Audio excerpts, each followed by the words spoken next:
Before we get back to the episode, if you're listening on Spotify, please take a moment to tap 5 stars. It's one of the easiest ways to support Forensic Tales and helps the show reach new listeners. Thank you so much for being here. Forensic Tales discusses topics that some listeners may find disturbing. The contents of this episode may not be suitable for everyone. Listener discretion is advised. Thanksgiving is a holiday where family and friends get together over turkey, mashed potatoes, and stuffing. Families eat together, drink together, and just enjoy each other's company. But for one family from Florida, Thanksgiving was a day served with a side of murder. And not just one murder. On Thanksgiving Day 2009, 4 members of the same family were shot and killed just moments after clearing their dinner plates. Who was responsible for killing members of their very own family and becoming known as the Thanksgiving Day Killer? This is Forensic Tales, episode number 47, The Thanksgiving Day Killer.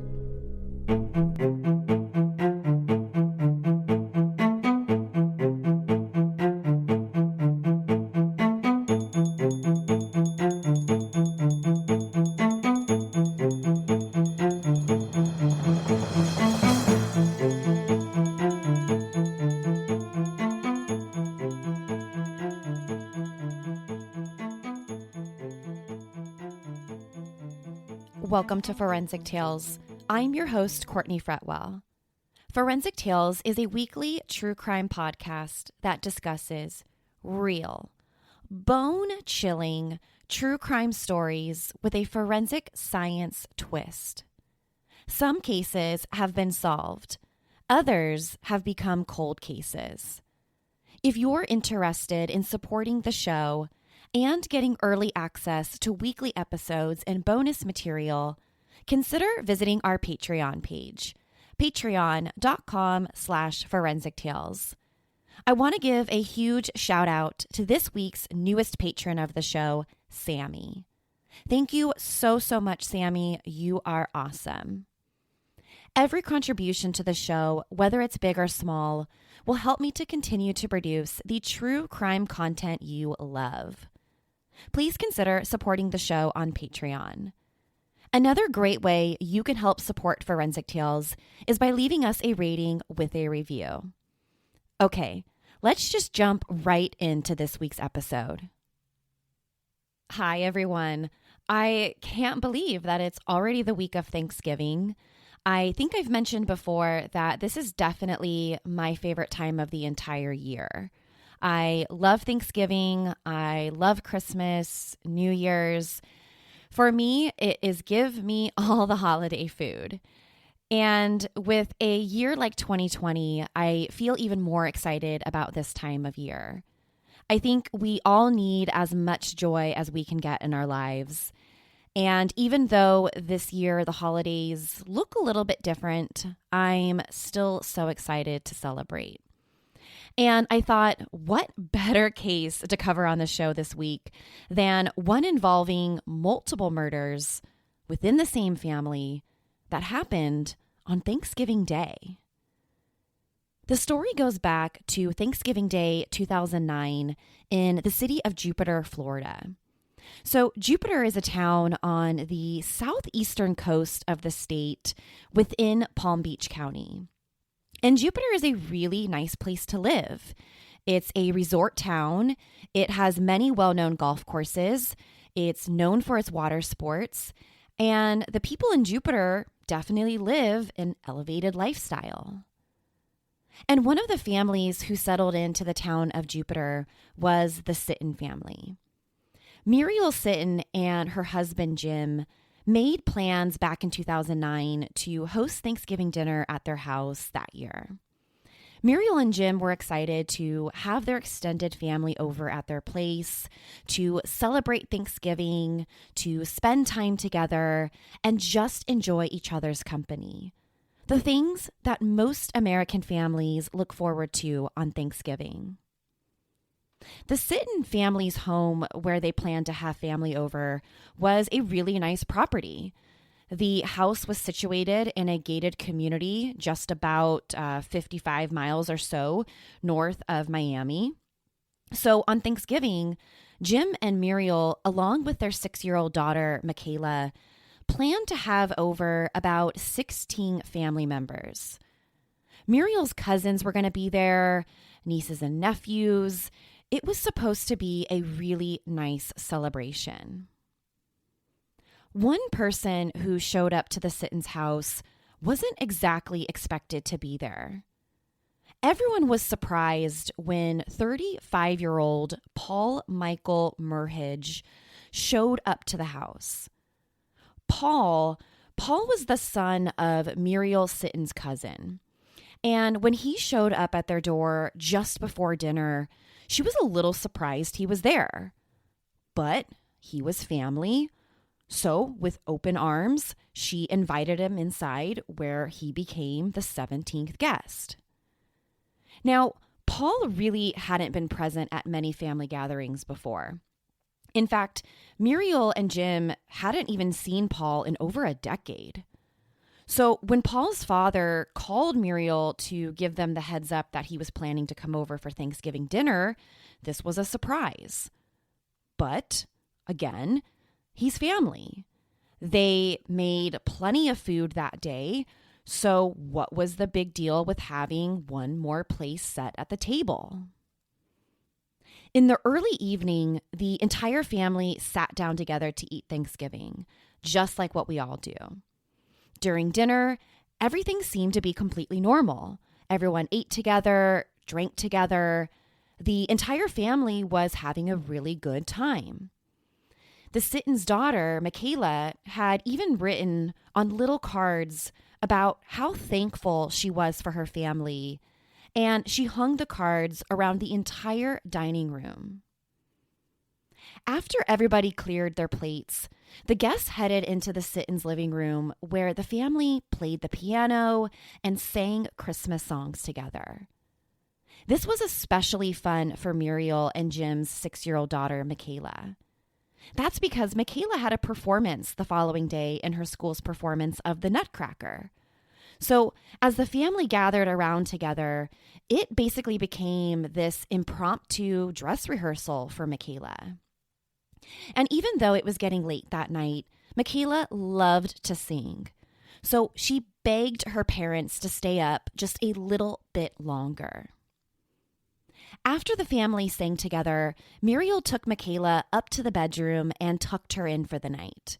It was already way past her bedtime, and it was a deal. After they sang and played the piano, it was time for her to go to bed. After Muriel put her daughter to bed, she headed back downstairs to rejoin the party. Still, everything seemed completely normal. And that's what made what happened next so shocking. Sometime while the family sat around the piano singing Christmas songs, Paul Merhige left the house and headed back to his parents' house where he was living. And when he returned to the Sittons' house where the party was at, he pulled out a handgun and started shooting. Paul first shot and killed his very own twin sisters, Carla Merhige and Lisa Knight. Carla worked as a real estate agent, and Lisa, at the time, was pregnant with her second child. Both sisters were just 33 years old at the time. He walked up to his next victim and said, quote, "I've been waiting 20 years to do this." After shooting and killing both of his sisters, Paul then took the gun and pointed it at his 76-year-old aunt, Raymond Joseph. His aunt never even had a chance to get out of the way. Next, Paul shot Patrick Knight, his brother-in-law, and Clifford Cabrera, both who would be lucky enough to survive the shootings, but not without serious injuries. Patrick Knight would later be rushed to the emergency room with some very serious injuries. In fact, the bullet had ripped through his stomach. He would spend the next 3 months in a medically induced coma where many people, including his own doctors, didn't know that he would even survive. And Clifford Cabrera, the other person who was shot, he was actually lucky enough to only be grazed by a bullet. So while the entire family was sent into a complete and utter chaos following the shootings, Paul made his way, gun in hand, upstairs to 6-year-old Michaela's bedroom. Once he got inside the bedroom, he shot and killed Michaela as she lay in her bed. Michaela was just a few days shy of turning 7 years old. After shooting Michaela in her bedroom, his final victim of the night, Paul ran out and fled from the Sittons home. Behind him, he left 4 members of his very own family dead and had seriously injured 2 more. Within moments of the shootings, a statewide manhunt began for Paul, and authorities quickly issued a bolo for his blue 2007 Toyota Camry. This was the car that they believed he would be driving. And during the initial part of the investigation, it was really important for investigators to find out who exactly was Paul Merhige. They needed to know what kind of person, what kind of monster would gun down 4 people of his very own family on Thanksgiving. So, who is 35-year-old Paul Michael Merhige? Well, authorities learned from other family members that Paul lived with his parents. As a teenager, he was an honor roll student in high school. He was even a varsity athlete at a very prominent Miami prep school. After he graduated from high school, he went on to attend college at the University of Miami. So everything in Paul's life through college seemed completely normal, at least on the outside looking in. By all accounts, through his college years, Paul was a completely normal guy. Nothing really out of the ordinary or anything to let people believe that he was capable of something like what happened on Thanksgiving Day. But after Paul graduated from the University of Miami, things in his life started to take a different turn. Police obtained court records that reported back in 1998, Paul had been arrested by the Miami-Dade Police Department on a misdemeanor charge for disorderly conduct. Now, the exact details of that arrest aren't made public, at least not what I could find, but a friend of Paul's at the time described him as, quote, mentally troubled. After college graduation, Paul never really seemed to be able to hold down a job. He lived with both of his parents, who by all accounts supported him at least financially. He never really seemed to express interest in finding a job or starting a career on his own. And that's when more reports about his mental state at the time really started to emerge. According to Paul's mother, as a young adult, she thought that her son suffered from obsessive-compulsive disorder and chronic depression. He also had a history of violence. He had once shot himself in a suicide attempt, and on another occasion, he allegedly threatened to cut the throat of one of his sisters, who would ultimately go to court herself and request a restraining order be placed against him. And with Paul now on the run after shooting and killing 4 members of his very own family, police started to put the pieces together about what happened in the days leading up to Thanksgiving. Police learned that just a few weeks before, Paul had spent a little over $2,000 on at least 4 different firearms and several rounds of ammunition. And he purchased these at 2 different gun shops in Broward County. At one of these gun shops, he allegedly asked the owner if there was a way to attach a scope to the Remington 700 rifle that he was purchasing. And according to the gun shop owner, the reason why Paul had asked about putting this optional scope on the gun was because he intended to use the gun for hunting. Besides purchasing the guns, he also reclaimed his passport from his parents. He took out $12,000 from his bank account, and he purchased a cover that would go over his blue 2007 Toyota, which made many people speculate that this car cover was supposed to be used to basically hide his vehicle after the shootings. In the days leading up to Thanksgiving, Paul asked his parents about what their plans were for the holiday. He specifically asked them about the Thanksgiving dinner that was happening at Muriel and Jim Sitton's house. And even though he never committed to going, he did express interest about what time it was happening and who would be there.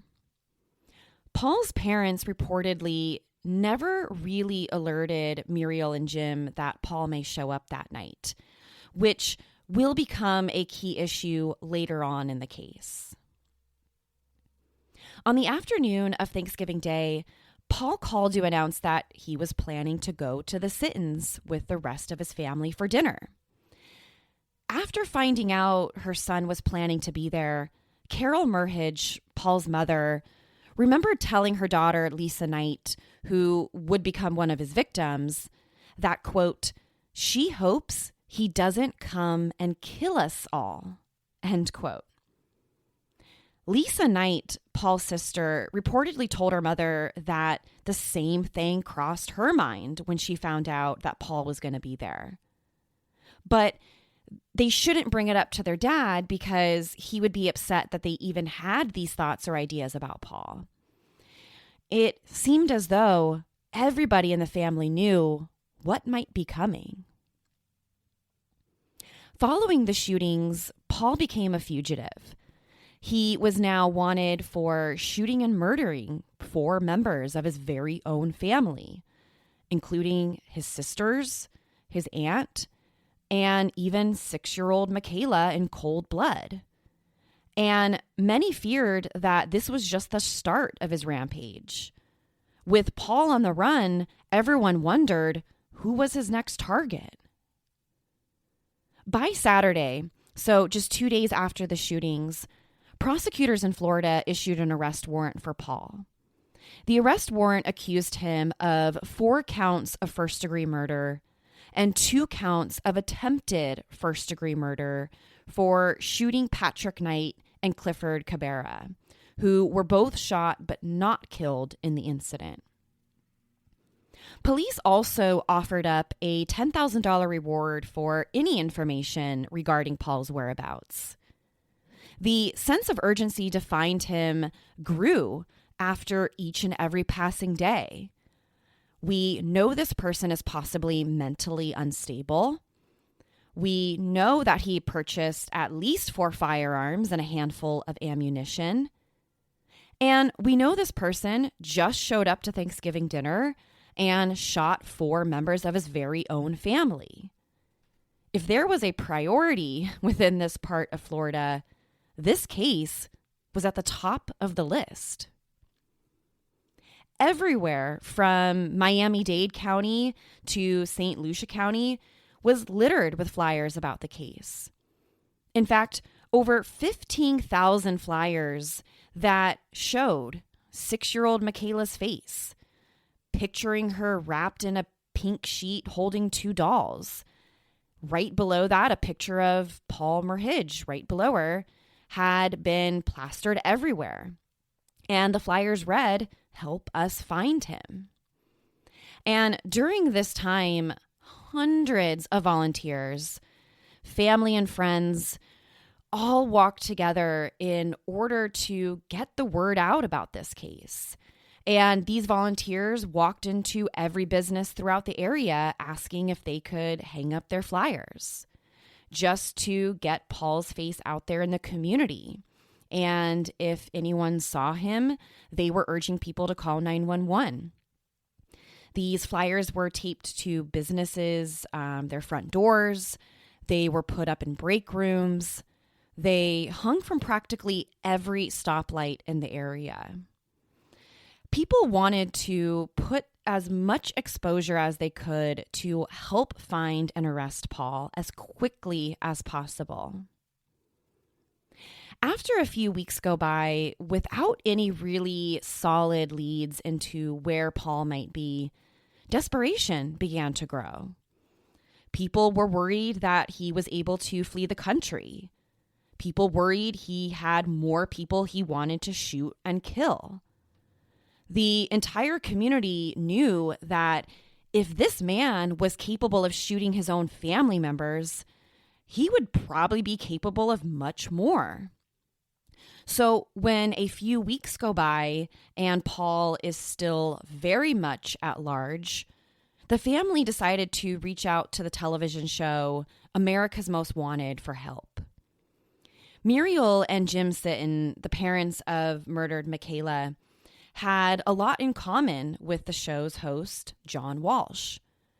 Probably most of us know the story of John Walsh's son, Adam, who several years ago was kidnapped inside of a Sears store in Hollywood, Florida, and was later found murdered. Adam's death inspired his father to become not only an advocate for victims of violent crimes, but really inspired his decision to go on and host America's Most Wanted for so many years since then. So when Muriel and Jim Sutton approached John Walsh and the television show to feature their story and to show Paul's face on there wasn't a question or a doubt that they would help this family. So the Sittons sat down with John Walsh on the show. They showed America picture after picture of their daughter. They showed home videos of Michaela. It was impossible to watch this episode and just not have your heart break into tiny little pieces for this family. It's really hard to comprehend a little 6-year-old girl being murdered in her bedroom, in her bed, on Thanksgiving.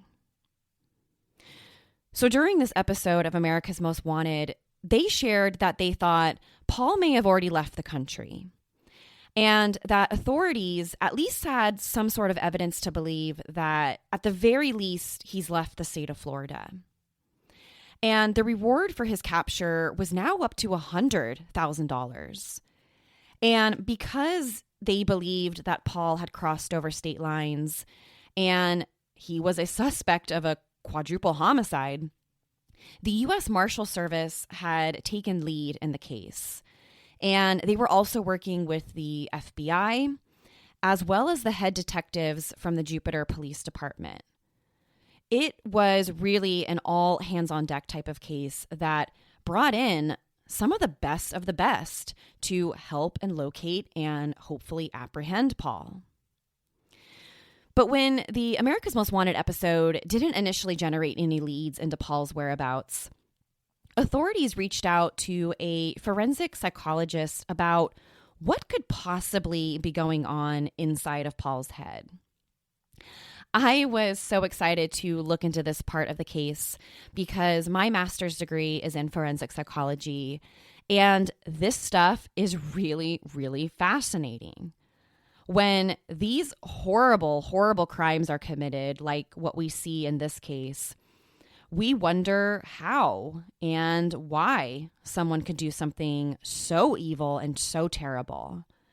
How do these normal people turn into monsters, often without any warning signs at all?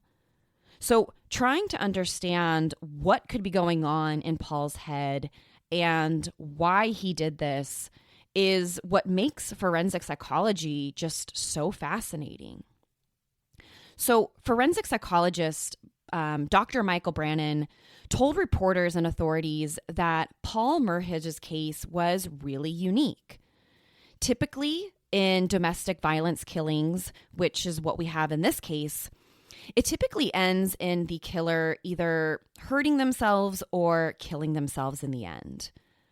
But we don't see that here. After the shooting, Paul didn't kill or hurt himself. He fled. He ran away.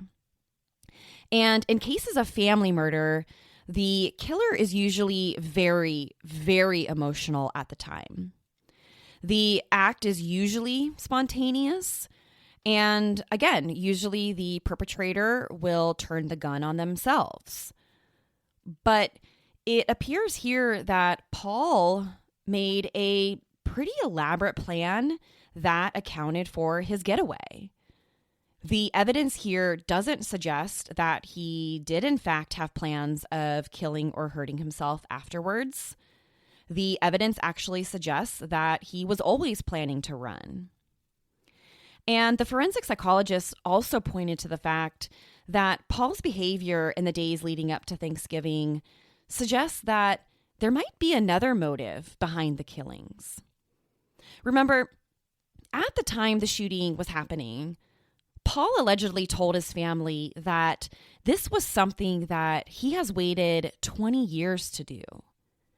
That this wasn't spontaneous like other domestic violence killings.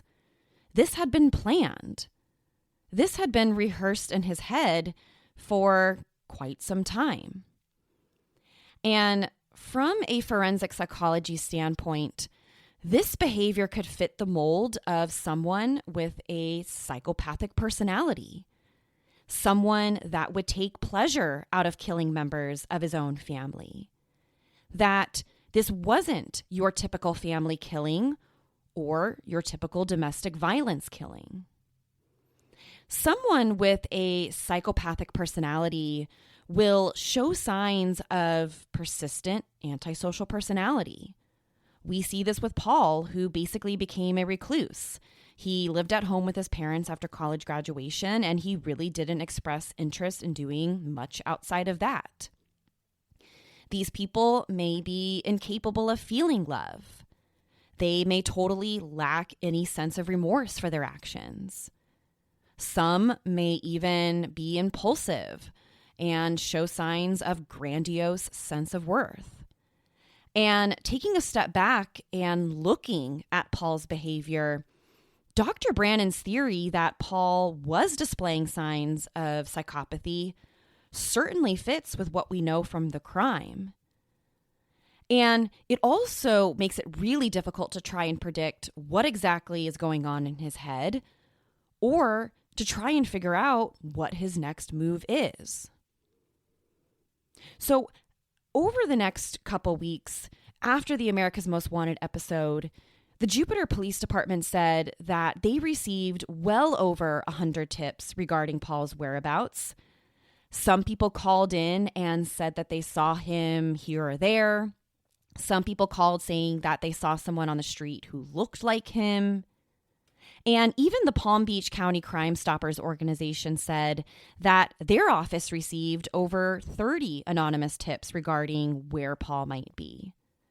But so far, nothing really seemed to tip the scale either way in the investigation. Paul remained on the run from authorities for the next 5 weeks until January 2nd, 2010. After 5 weeks of searching and following up on every tip, police finally received the phone call that they had been waiting for. On the night of Saturday, January 2nd, a tip came in from one of the owners of the Edgewater Resort in the Florida Keys. The caller said that they believed that Paul was staying in one of their rooms. They said that they had seen his face on the local news and that they recognized him when he checked in and reserved a room a few weeks earlier. The hotel also told police that he had checked in on December 2nd under the name of John Baca. So authorities didn't waste any time because, by all accounts, Paul was considered an extremely violent person who was still very much armed and dangerous. So around 10 o'clock p.m. that night, police arrived at the hotel, busted open the door, and arrested Paul. According to the police reports, he was pretty much taken into custody without incident. He probably didn't even suspect that police knew where he was, and it appeared as though that he had been hiding out there since the murders. Once he was placed under arrest, he arrived at the Jupiter Police Department around 1:30 in the morning, and then he was ultimately transported to the Palm Beach County Jail. Prosecutors in the case were charging him with 4 counts of first-degree murder and 2 counts of attempted first-degree murder. Now, in Florida, and the same as in many other states, this is a really, really serious case. So, not surprisingly, the judge assigned to the case decided that Paul was just too dangerous, that the crimes were so heinous that he issued no bail. He wasn't going to be released until at the end of the trial, or at least to the very end where the case was resolved. So about a month after Paul was arrested, the prosecution announced that they would be seeking the death penalty against him. Under Florida law, if you commit what is considered a capital felony, then you are eligible to receive the death penalty. And certainly Paul's case, shooting and killing 4 people, made his case a capital felony. And the remaining members of Paul's family, particularly the victim's family, were all in support of the death penalty. The Sittons, in particular, the parents of 6-year-old Michaela, were very open about wanting to see him executed, even if he was family to them. But before the case moved to trial, many people speculated about what kind of defense Paul was going to have.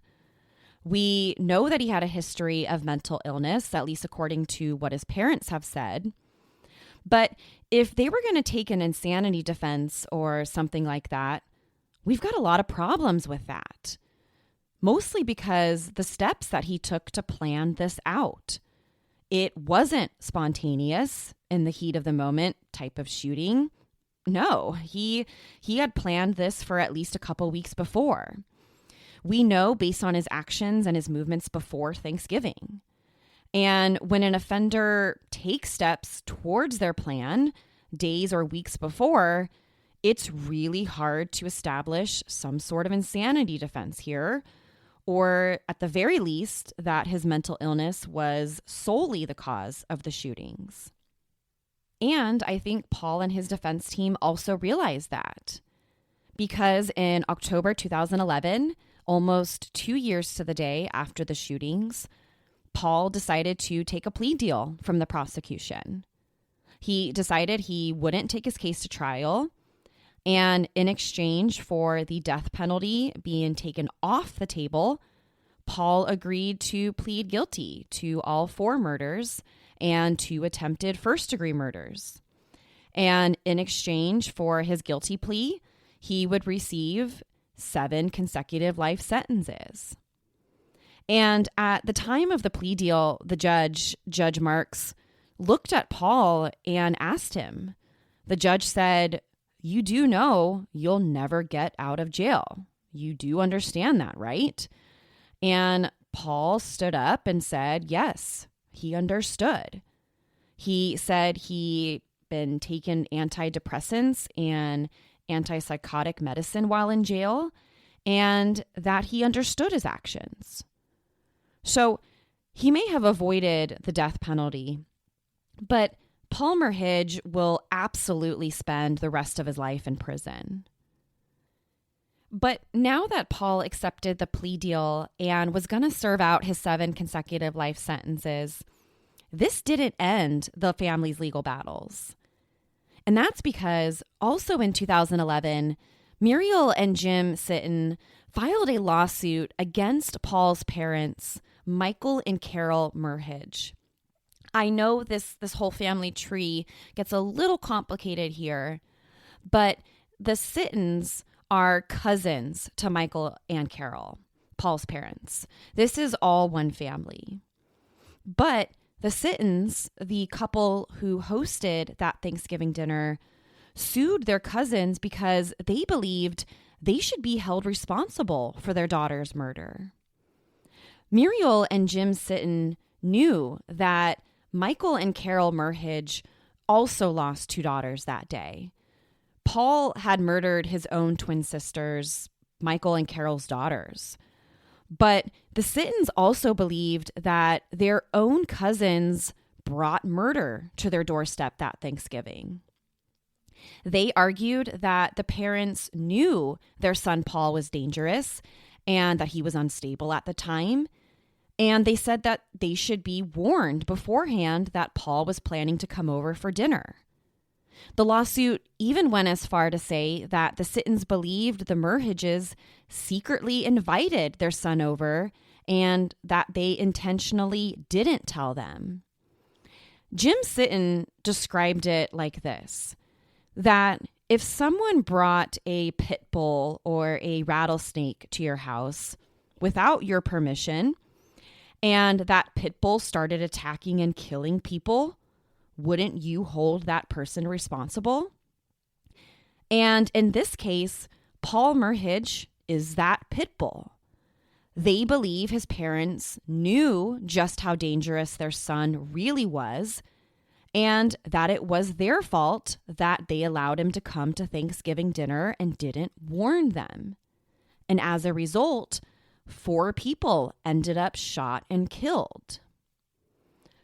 So in the end, the Sittons were requesting damages for a little over $15,000, which doesn't exactly seem like an insane amount, especially given the fact that their 6-year-old was one of Paul's victims that day. But the lawsuit against the parents was ultimately dismissed by a Florida court because the court didn't agree with the Sittons that Paul's parents could be held responsible for their son's actions. Even though they knew that their son had some sort of mental illness, the court ruled that they couldn't be held liable, especially given the fact that Paul was a grown adult. He was being held responsible for his own actions. And the Sittons appealed the court's dismissal of the lawsuit. But once again, when it went up to the Court of Appeal, the Court of Appeal also denied their case. So it doesn't appear that the parents of Paul Merhige will ever have to pay any sort of damages for the murders. Following the murders, Paul Merhige became known as the Thanksgiving Day Killer. The shootings of his twin sisters, Lisa Knight and Carla Merhige, his aunt, Raymond Joseph, and his cousin's daughter, 6-year-old Michaela Sitton, is one of the worst cases of murders to occur on Thanksgiving Day. And it's a tragedy that possibly could have been prevented. Okay, you guys, thank you so much for joining me this week. I hope you guys all have a wonderful Thanksgiving holiday. And please, stay safe and stay healthy. Forensic Tales is a Rockefeller audio production. The show is written and produced by me, Courtney Fretwell. For a small monthly contribution, you can gain access to bonus content and be one of the first to listen to new episodes. Or, if you simply want to support the show, head to our Patreon page, patreon.com/Forensic Tales. Don't forget to subscribe to the show on Apple Podcasts or wherever you listen to Forensic Tales. Leaving us a rating with a review greatly helps support the show. Forensic Tales is a podcast made possible by our Patreon producers, Tony A., Nicole L., William R., Joseph F., David B., Katrina G., and Sammy. If you'd like to become a producer of the show, head to our Patreon page or email me at Courtney@ForensicTales.com to find out how you can become involved. Please join me next week. We release a new episode every Monday. Until then, remember, not all stories have happy endings.